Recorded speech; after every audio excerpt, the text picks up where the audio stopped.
Justin Burnett gets the block on Williams. Disrespecting gravity, and Atlanta converts.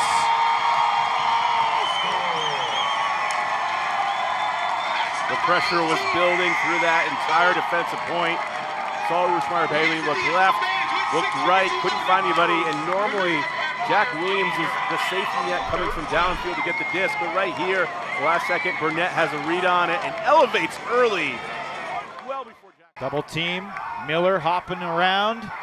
Wow. Stall count rising, and this is going to be a block for Fairley, I think. Yeah. Oh no, Connor Tabor looked like he was shaken up, but he does pop up. Clock stops because the disc went out of bounds. He's a young fan. The body language for Colorado is awful right now. There's frustration, there's anger, there's hurt, there's fatigue. Have regular conversations to build chemistry and trust and familiarity, something that wasn't necessarily happening in the past. Yeah, Bobby Lay, Austin Taylor, by rule, have to talk on the phone at least once a week to develop the chemistry. Two high-volume guys in the past, but now in sync completely, and the Hustle have a 3-goal lead with 7 seconds left in the half.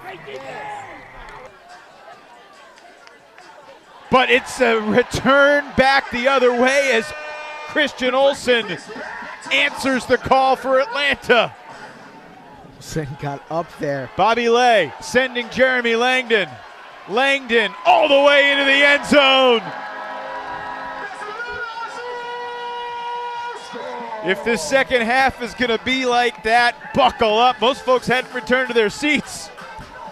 That was just that game. Back to the middle here, around for Switek. Duncan with a big layout grab. Just showing everyone why he's nicknamed Dunkaroos, and the throw goes up from Mark Evans to Duncan. That's bookends, baby. And that's exactly what Austin expects from Duncan Fitzgerald. Getting it done in all parts of the... For the Flyers, sets up Laviolette to throw a huck, this time to Youngst. Youngst over the back, gets the block. Important for those of you at home, no timeouts for Austin. They've used them both already. Here they go, looking long. Up they go, manages to get it around the corner. Zech on the long huck, breaks it down to 1, break point. Massive here with 2 to go in the half. Yeah, and there's a moment I held my breath actually. Away, and the cheeky blade up to Broadbeck gives it right back to Radak. Radak, 5 seconds left. Reese Bowman, does he have more in him? Reese Bowman goes to the sky! Oh my word! It's Reese Bowman's world. We're just living in it. Big Reese doing great. His career season continues. Particularly early in games, it feels like he's settled in very quickly and often been a force in first quarters. As we see the huck go deep, Charles Weinberg is open. The defender for Boston making up the ground and pulling it down. Gabe Colton intercepts for the Glory. And a nervy reset, but Sting Osborne keeps it alive. Brian, coming into today, we both expected turnovers to be at a premium as McCann shoots it. Peter Borth with a layout grab. And Boston has the opening break. On his 32nd birthday, happy birthday, Gus Haflin. You got the first goal of the playoffs. Oh. And he'll be on the mark guarding Malks. Malks right away, end zone for Jurek. A plethora of Boston defenders out there as Luca Hart. And with under 3 minutes here, they'll look big. This one floaty. Peter Borth gives chase and right to the end zone. An easier catch on that run. Peter Borth catching in the end zone on an absolute dime from Jonas Stang Osborne. Johnson go to Sadok, marked by Brownlee. 5 seconds, Tanner Johnson go, floats into the end zone. It's a battle at the buzzer, and you better believe Jeff Babbitt lives for the moment. He's got it with 4 seconds to go. There is still time, at least there was a second ago on the clock. New York walking back to the line, but Boston has the 1-goal lead, 19-18 on the back of Jeff Babbitt.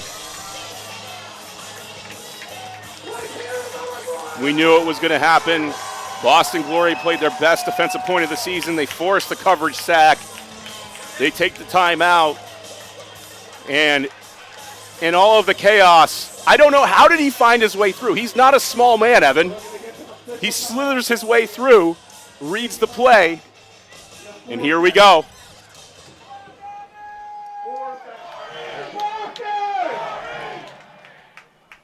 Linehan with a roller pull. Knocked down. Jack Williams looks at the clock, sends the backhand into the wind.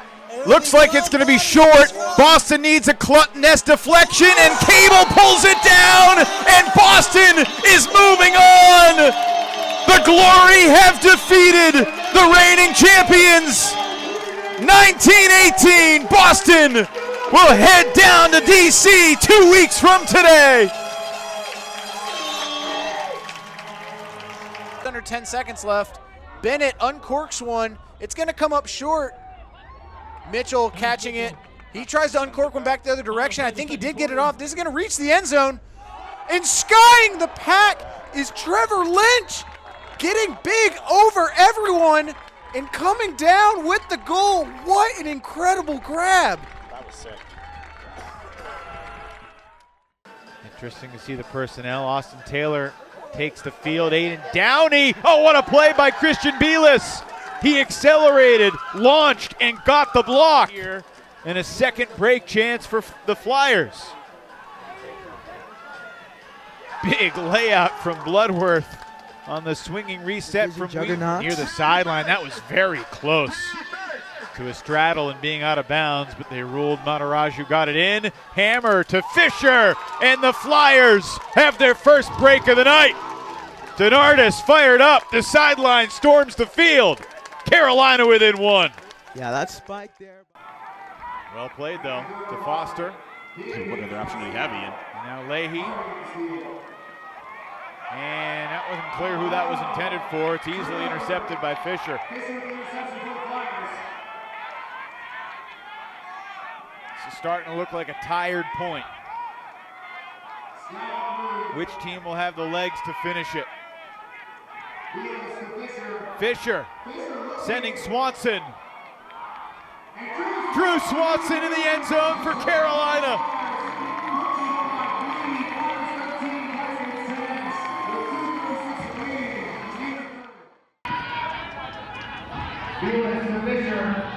Fisher looking.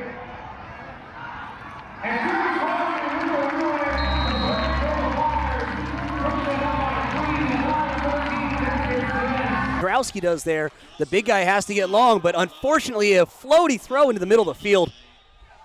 And that one just ripped down by Nate Astrom. Astrom a full foot above everyone else.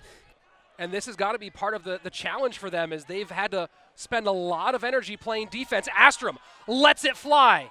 Jesse Johnson, easy score, and Chicago up 4 early in the 4th. Astrom gets the exact throw he wants there. He can turn. Well, and now that it's upwind, downwind, Minnesota has been doing these roller pulls, getting the hands up, and that's a missed play. Shanahan has to lay out for it, and he makes the grab. Lithio with a risky throw. And now a hammer barely over the top to Shanahan. You can see both teams currently 50% for holds. Chicago's looking for theirs again as an OI throw from Kaminsky to Lithio for the goal. Yeah, that was interesting. You see a little bit of conversation between Lithio and Hansen. I think maybe from that, I'd say late contact. But right now, Chicago is just winning their matchups. They're effort on defense. Gotta make something happen here. If you're the Union, get this thing out of there. They finally get out of their own end zone. Working down the sideline. Chicago finding a bit of a rhythm here, getting out of the end zone. Lithio, is he going to, thought about the big sin, decided against it. Keeps it off. And Havoc almost smothering at this point. Weiss with a catch that not many would have made. There's the send from Draymond into the end zone. Wow. Wow, what a catch by Lithio. Taps the toe, comes down with it, puts another one on the scoreboard for the Union. Guy who played a lot of offense last week against Minnesota, but the team has wanted to keep on defense for his athleticism and ability to really drive the play after a turn. And I love Quinn Finer coming back and releasing Atkins to go downfield. Like, there's no reason these guys can't trade places once in a while. And then Fink. He's got Semrin, Kuhlman streaking, but the throw doesn't go up. Through to Finer. San Diego falling into its matchup defense now. Semrin. Atkins. Finer, throw to space. Perfect touch for Zeke Thorson. It's just everything Quinn Finer forces. High percentage, perfect, the right shape, the right speed. I mean, the more I watch Quinn Finer, the more I'm impressed with his throws. You know, I mean, immediately you start. They're down by 2 late in the game. And an immediate deep shot from Atkins. All the way to the end zone, and what a catch! Atkin Arnstein with a play of the night, and maybe the play of the year. You know, a quiet night from Arnstein, but turns it on when it counts, and Atkins out of the huddle saying, let's just play catch and take care of the disc, just rips a bomb.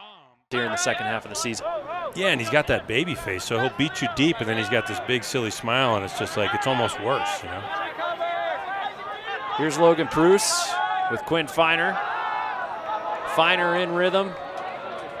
Plenty of space for Zeke Thorson to clap catch that one. And Quinn Finer has just sort of quietly become one of the best hookers in the Bach, way to catch up on the break side there. That throw is a little lower than Kobir wanted it. He was trying to send it a little far, but way to be in the right place, Husted, to get that one back. Swing around the front of the end zone. Houston trying to make something happen once again. Good movement here. Excuse me, good movement here for Dallas as they continue to work it around. Kobir not able to read that one. This one scooped up by Alec Wilson-Holiday. Nice find, too, to get it all the way across the field there. And that's a score there for Dallas as they punch another one in to the end zone. This time it is Daniel Welkener. Hey, that's Alec Wilson-Holiday out again, right? He's their best receiver deep. He's out there making plays. With the disc now. Brief double team there from Sanner. Sanner, one of the O-line players for the Flyers, but the O-line hasn't gotten on the field yet this game, so seeing some crossover here for this defensive point. Physical defense, looks like there would have been a foul called, but advantage was played. Now Bololo has the disc. Wanted someone going deep, doesn't find him. Now Husted uncorks one to the far side of the end zone. What a throw from Jason Husted. He finds Owen Johnson on the far side, and apparently that look here. Unfortunately, cut out from under. Armstrong gets it. And Nate sending Wilder.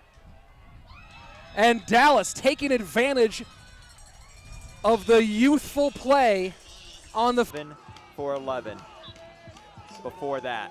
And now DC subs on their offense, and now they have a chance to win this game. McDonald, healthy and good, back out on the field. Bonet slashes in front of him.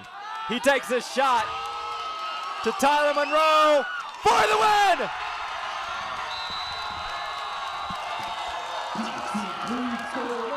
The DC Breeze come back and beat the Philadelphia Phoenix.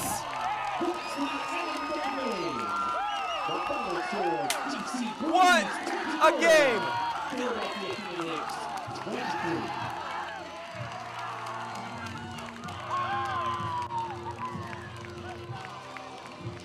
The Breeze were down by. Because it's the weirdest thing that I probably ever see in Ultimate. Well, that's either for halftime brainstorming or it's above our pay grade, and we can talk to Adam Ruffner in the interim. Here's Rowan McDonald. And that's a throw. That is certainly a throw that you only really trust out of the hands of the likes of Rowan McDonald. Here's Healy. Tight window for Nissen, just an assortment of bodies in black shirts. And that's easy on the inside break. Nice little float into Malk. So good answer by the DC O-line to extend it back to a 3-goal lead. I got to wonder if that is Jacques Nissen's favorite throw. The 3. And that was one of the differences in their loss last week with Atlanta is, they went 3 for 10 on those D-line conversion, and they're usually up around 75%. So, they're closer this week, but still not quite there. Undercut on Andrew Roy, gets the disc, has a big mark on him, and Snell.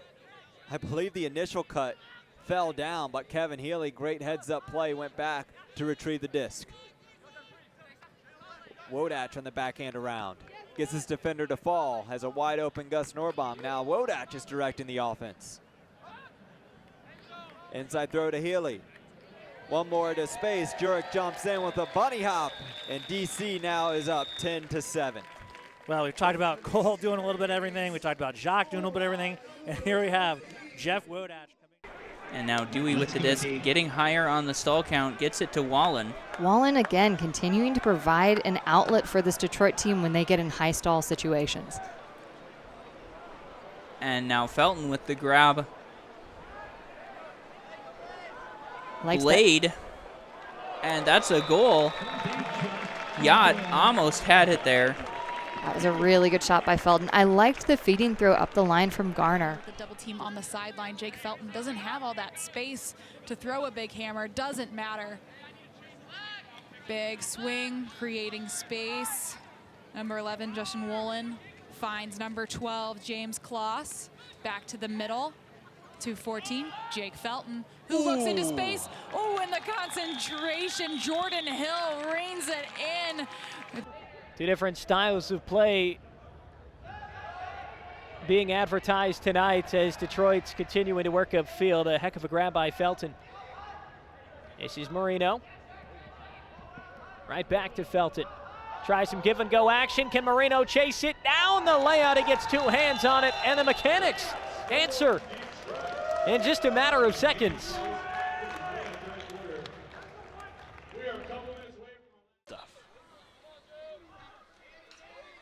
Ben Lewis, ooh, he thought about a big send. Oh, that's a good bump right there. Into a power position, looking for the huck. That's beautifully played. That is beautifully played. Textbook. Great job there by the Havoc to get right back into this, put one on the board, less than 30 seconds. All right, Houston Havoc with the disc. 1-point game yet again. Just under 4 minutes left in the half. Good yardage gain there. And quite the angle throw, and yes, able to come down with it. And that was Kyle Kalafa for his second goal. Rookie with goal number 2 there. This young man make the play back, even on the point. That's one way to make up for it. You make a mistake, you got a little big drop here, go play some defense. Ben Lewis, eBay looking to move the disc quick. Ooh, I thought he was going to unload it. He didn't. Seidenberger. He unloads it. Looking for Kyle Kalafa. Oh, what a snag! My goodness. And that's the speed Bex Forth is talking about from some of these rookies. Kyle Kalafa just... Kloss, little give and go. Kloss gets it right back. Finding Garner. Quick movement here from Detroit, but the AlleyCats deny in the end zone. Joel Close on the layout D. Amazing D there from Joel Close. His second season on the AlleyCats. Gets to play here with his brother, and that athletic D gives the AlleyCats another break chance here. Branson with the disc, looking for the end zone, and it's a goal for the AlleyCats. It's former mechanic Jack Havey with a second. As Marcus floats it around to Lou.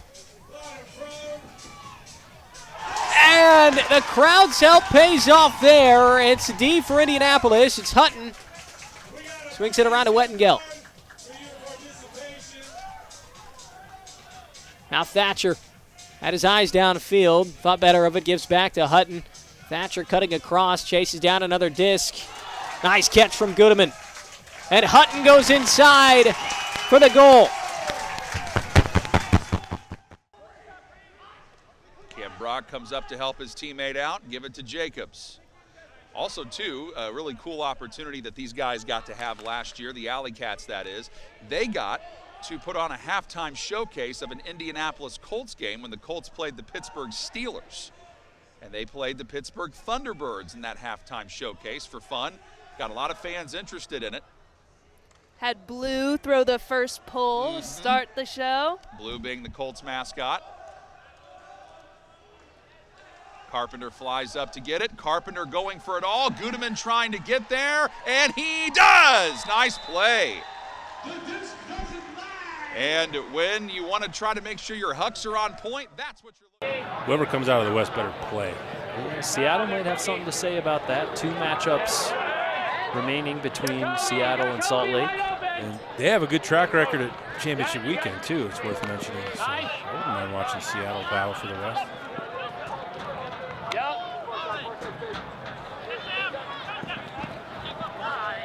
Would be pretty special for the Shred to be competing for a championship and hosting championship weekend, much like Madison has done in the past. Phenomenal grab there from Franklin, and much like Minnesota did last year. He kind of looks like Misha Freystarter. Yeah. If you have a completion rating, both teams have completion ratings of 92, 93%. Like, the more passes you throw, more likely are you to throw a turn. Big gainer from Giannis, downfield, centers. Now McDougal.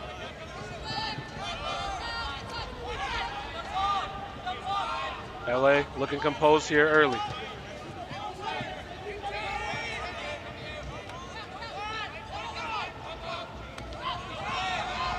Shapiro puts one on a rope. James Franklin collects a goal here for the Aviators. Wheels down.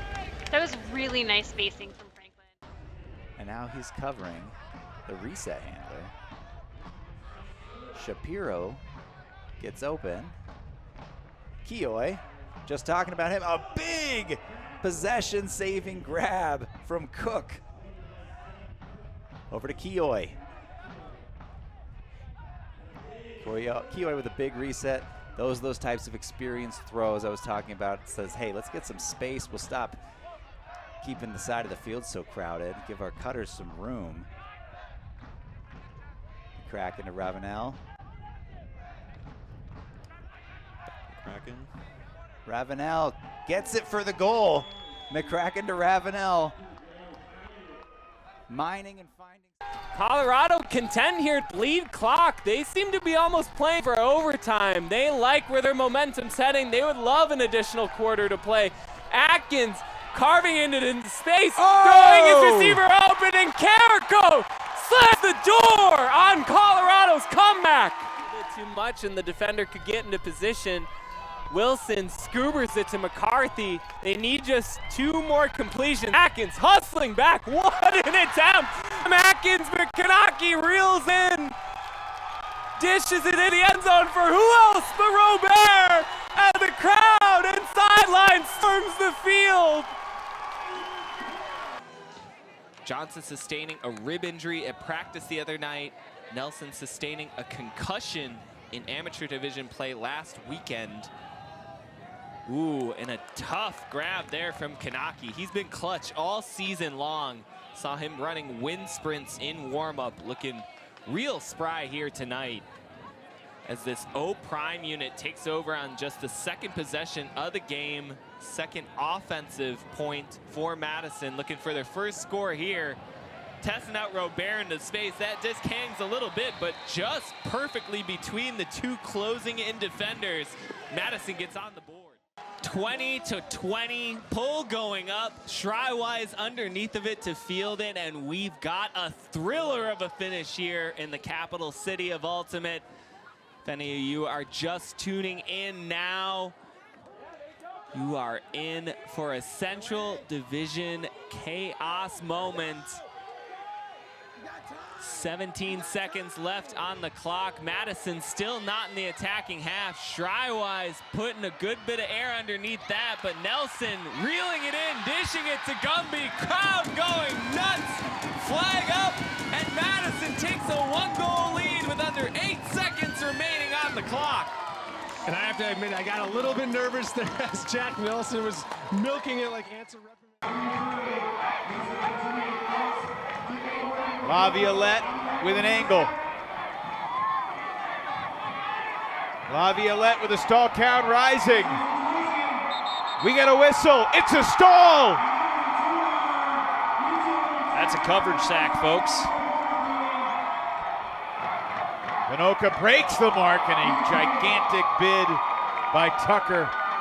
The disc eludes him. Larson thought about the hammer. Squeezes it through for Snyder.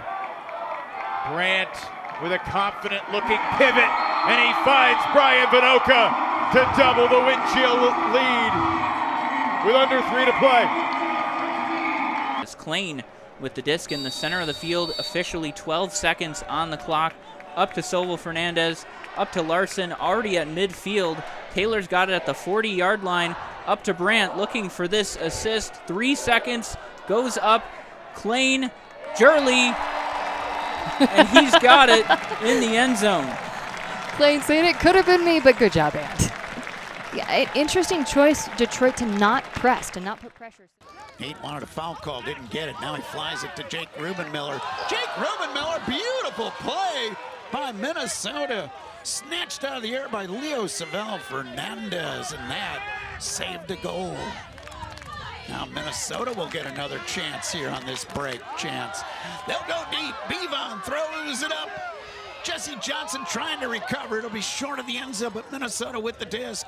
They'll have no problem cashing in as Chicago's defense can't get back. And Leo Savell Fernandez with the bookends. Soit il y avait un joueur qui avait déjà quitté la ligne de but ou la ligne de 20 verges avant que le lancer soit effectué.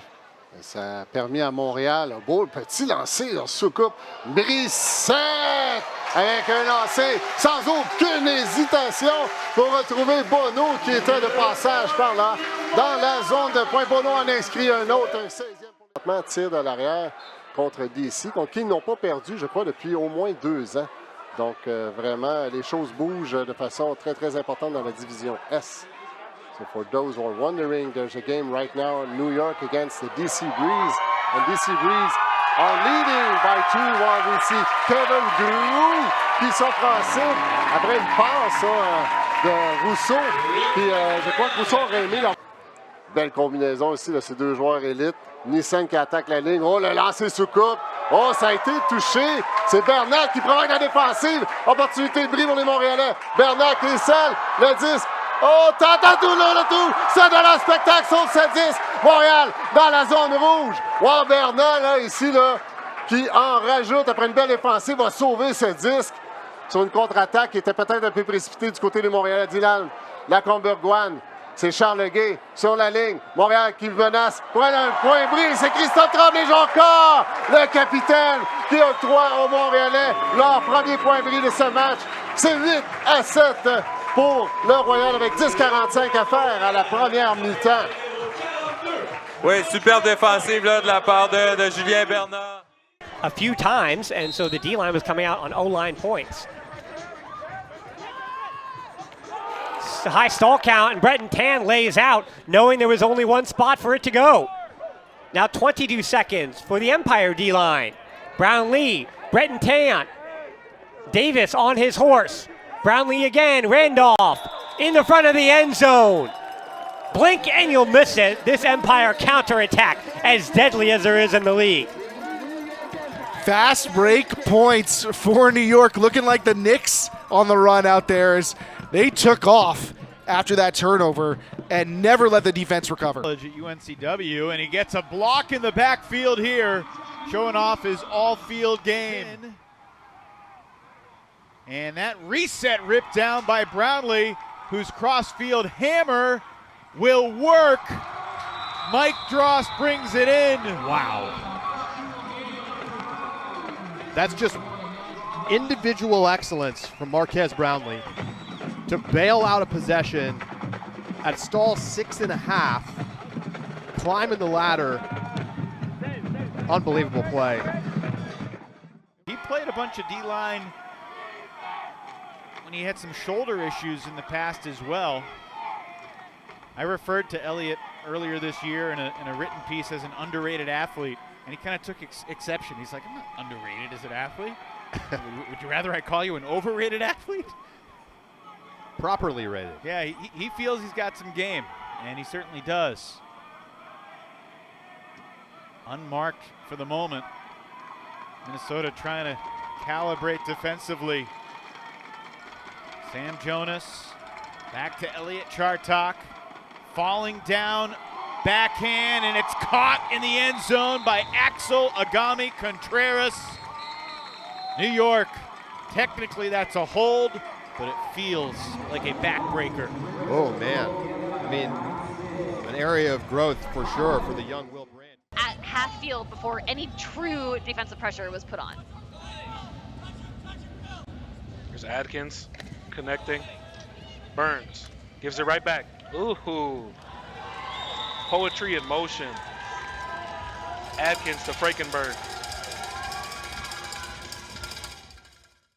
But I think to Coach Stewart's thing, he's like, well, that's how they're marking us, so we're going to mark them like that and see if we can get a double team and get one. But nice around for Adkins. Frankenberg activates, he clears. Back to Magsig. And yeah, Quickborner's just, I think, not the right matchup for Magsig. There's the switch. Frankenberg now. Nice break throw. Nice break throw inside out. That was very good. Good rundown from Ridge Huang. I think the Massic. Some tight handler defense here. Campbell letting off that inside, and that leads to a second inside. Look how quickly Oakland gains 30 yards there. What a scoober. Woo! That has to be Jake Thorne's 6th or 7th goal tonight. He's found his own way here to the Kickins Bowl. As they have broken the Phoenix 7 times on the road. Looks like Philadelphia is responding here with some personnel changes for their O-line for at very least this point. Maybe that'll give them slightly different results, a different look against Toronto as they're working up the far side of the field here. I like this. I probably, as a coach, would have gone to the 2nd or 3rd string or just a different string earlier. But that's because I don't like players sitting on the sideline thinking, I could do better right now. Well, here's an opportunity. Good movement here by the Phoenix, and a great grab in the end zone by Trifolis, who went to the top shelf to snag it. Et là, il y a Bono qui s'offre en cible long. Et là, Bono, là, non, ne peut maîtriser ses parleurs, encore une fois, qui s'impose dans les airs. 10 secondes à faire pour Philadelphie. On tentera la passe longue. C'est Thorne, milieu de terrain, Sean Mott. 5 secondes. 3, 2, 1. Et oh, Philadelphie! A minute and 16 seconds remaining in the opening quarter. Philadelphia with possession of the disc and clinging on to a 1-score lead. And Kenny, is this a situation where you try to hold for the final attempt of the period, or do you go for the end zone? Here's the answer. They're going for the end zone right away. Disc hangs. It's a one-on-one, and Whitmer doesn't make the catch, but a diving grab by Trifolis for the score. Max Trifolis doing an excellent job of following the play. Not that you don't trust your teammate to make it, but you're there just in case. And to answer your question, I say absolutely not.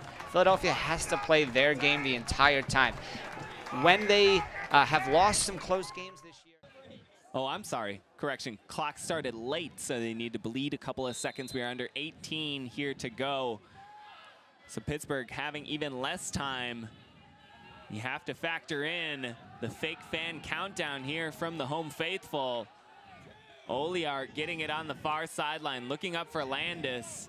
Lots of space for Repperman to run that down, and he'll milk it into the end zone. What a fantastic play there from Repperman. I don't know that I've seen a more heads-up sequence from anyone within the league this year. The refs are going to confer, but they'll call him in. Wow.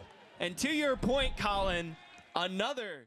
It looked like they had an opening to the far side of the field for that hammer, and the one that they took there was maybe the more difficult one, but luckily it worked out for them. Closer, but probably more difficult. Now the Thunderbirds are moving, and with Mullen and Hoffenkamp in tandem, and Hoffenkamp with a really beautiful shot. A laser that finds Jimmy Toll in the back of the end zone. That was surgical. Played the Indy 11 from the professional soccer ranks, and it was fun. And this place was packed to the gills, and it was loud. And boy, wouldn't it be great to see that for Pro Ultimate. A nice break throw here, which is rescued by Alex Mullen, then sent right back to Hoffenkamp. Hoffenkamp gets mass breaks off his cut, goes up the line, little high release. We've seen Hoffenkamp do that. And a break to Jimmy Toll on the goal line. Jimmy throws one over the top. Can Vukovic go get it? He sure can, and that was actually Oliart, I believe. And Oliart, boy, I would love to see what kind of statistics he's piling up as the Thunderbirds put another log. Looking for an option. High stall count, throws it up. Good read, good box. Nitro on the move now. Slowly but surely. Nick Redmond lets it go. Ooh! Through the contact on the ground. The Nitro.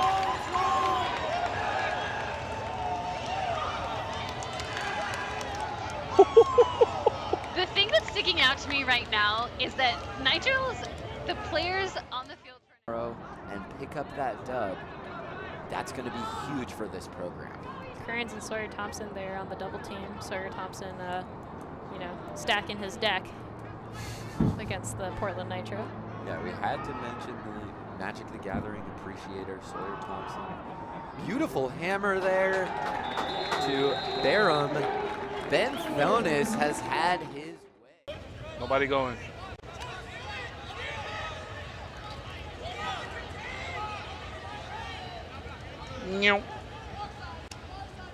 Still well. Flash double.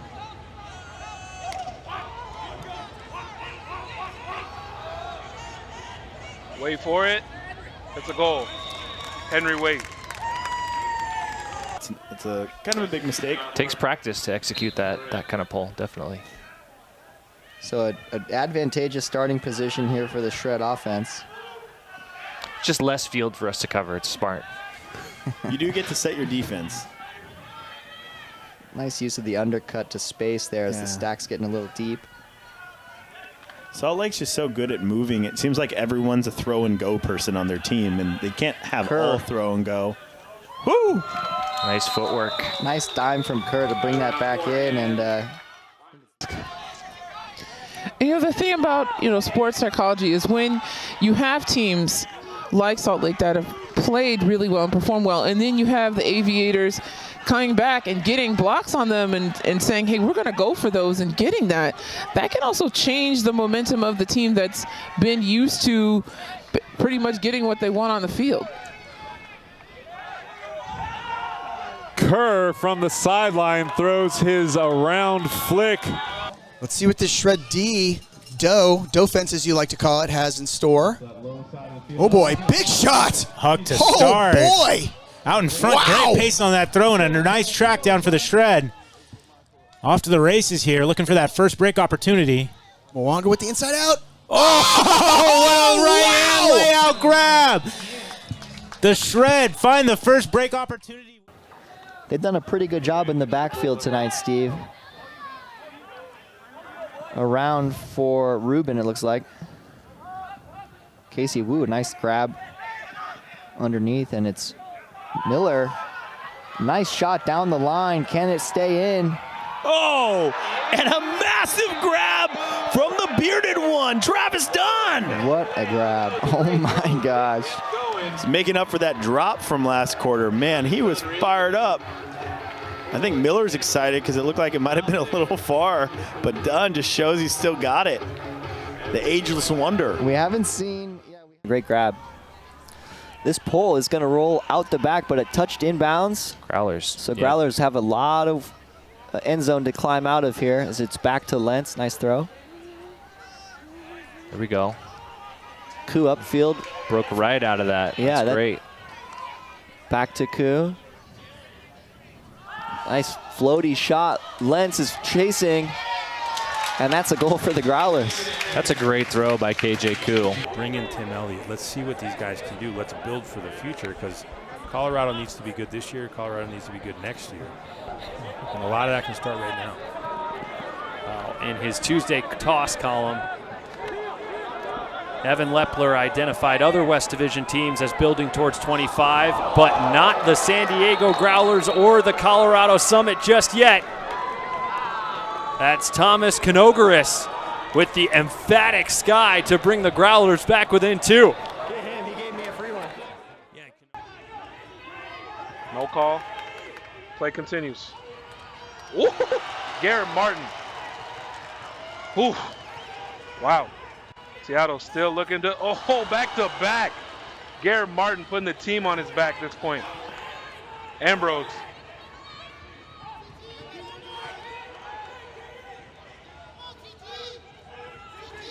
Seattle struggling here.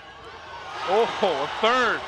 Dean joins the layout party like MySpace. Wolf, lefty inside. Oh my goodness. Now to Dean. Seattle. Woo. There goes the bread crab.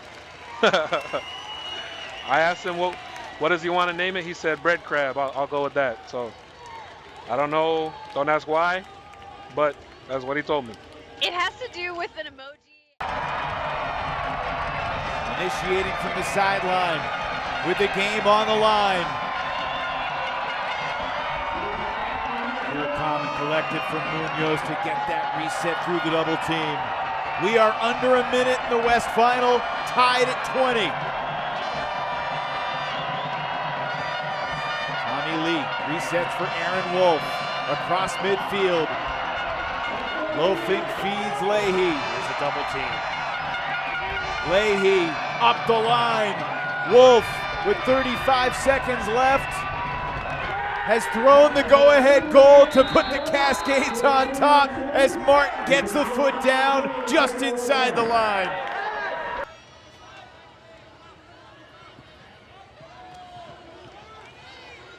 .15 on the clock.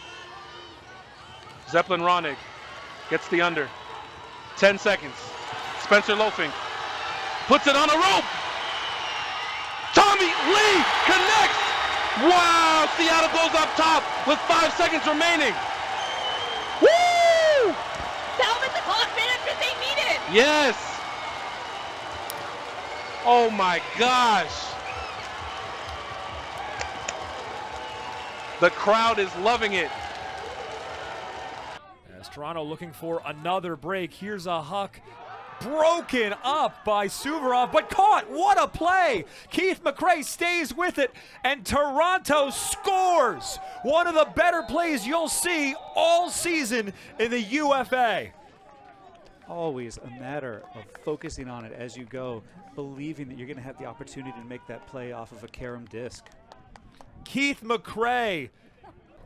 Nobody wanting to play D on Kevin J. And O'Donnell takes advantage. Wonderful hammer to J, who finds Hwang.